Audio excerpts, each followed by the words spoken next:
Hi everyone, and welcome back to the first session that I've been back into the gym since I went over to Iceland and attempted the Husafell stone.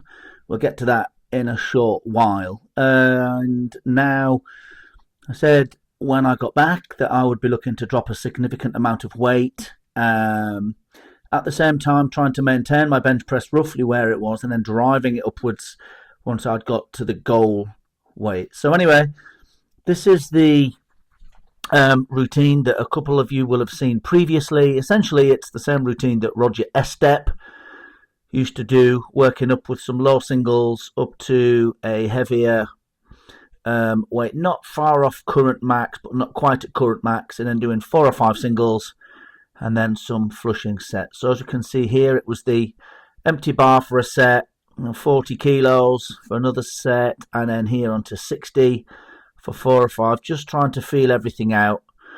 Prior to this video, I've already done a warm-up. I've warmed up my rear shoulders and lats and elbows and triceps and that sort of thing, just to keep everything right and feeling okay.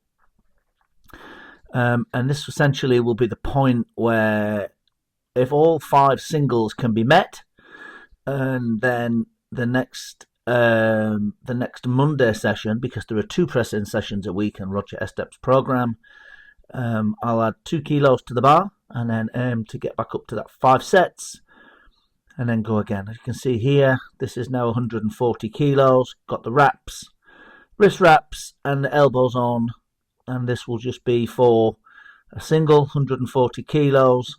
Felt okay, lower it down under full control, max effort up, nice and smooth, felt fine. 140 isn't that big a deal at the minute, although I'm 50. I think I should still be able to do it. As you can see, I've got a bit of a belly, power belly, and this is now 150 kilos, which is the weight that I'll be looking at doing for the 5 singles. Actually, as you'll see, we go on. I didn't do the 5th. The 4th was a little bit slow, and so I got out of there and then did my flushing sets. Husafell. So I went over with my wife, and we arrived on the Sunday night late, went over on Monday to have a look at it. And it was surprisingly small, but then incredibly dense. The stone itself is basalt. It was absolutely lashing down. I had a feel for it and was convinced I could do it. Went back to the hotel in Reykholt and had plenty to eat, had some good rest, came back the next day. It was raining and sleeting and windy. I'll post some videos up and some pictures soon. In fact, I'll put one up on the screen now. And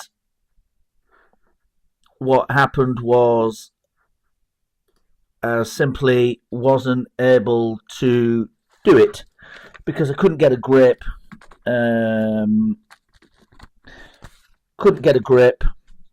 Couldn't transfer the weight properly no matter what I tried. We took towels and sheets and all sorts of things to dry it up, and as soon as there was any kind of dry on it, it was wet again. And despite my best efforts, I spent 30-40 minutes trying to do it and eventually just had to concede that I wasn't going to be able to do it. I got it a couple of inches off the floor. The picture that I'll be able to put up very soon and show you will show you that it was a little bit off the floor, but that was essentially as good as it got. And then my best friend Ross, who came with us, he had a go. He lifted it off the floor, but it was slipping back fluke. But I'm reminded of Magnus Ver Magnussen's words when he went over there with Ranganathan. When it's wet, when it's raining, it's almost impossible to do it. I don't think I'll be going back. The amount of weight that I've put on hasn't been healthy for me. My waist is a bit big at the minute. It's 41 inches, and that needs to get down. I'm about 18 stone. I need to get that down. I think I've got about 50 pounds to lose.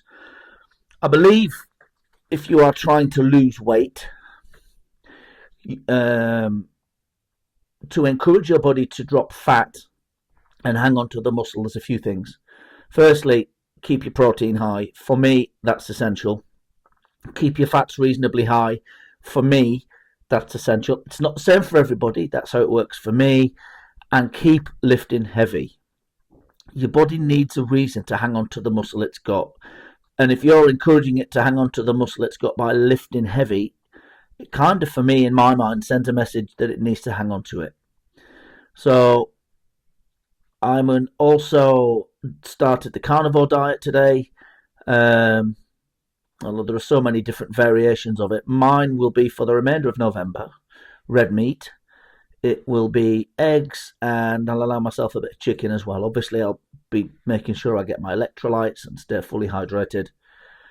But essentially, that's what it will be. There'll be another press session later in the week. Then there'll be a heavy squat session, and I will work all my bodybuilding movements in amongst all that. So tomorrow is going to be back. It's going to be essentially a bodybuilding session. Thursday is going to be legs, which will involve heavy squats. I'll throw in some deadlifts and some good mornings, and then some Bulgarian split squats, because nothing hits my legs like that. And then we'll see how the rest goes. I want to hit back again at some point, because I still believe that your rear chain is the key to all of your strongest movements. I think if you can get yourself a strong upper back, obviously it's going to improve your bench press, and that's where we'll go. So, to sum up, this is part one of the Roger Estep bench press program, which I used years ago to get me up to about 230 kilo bench press in competition.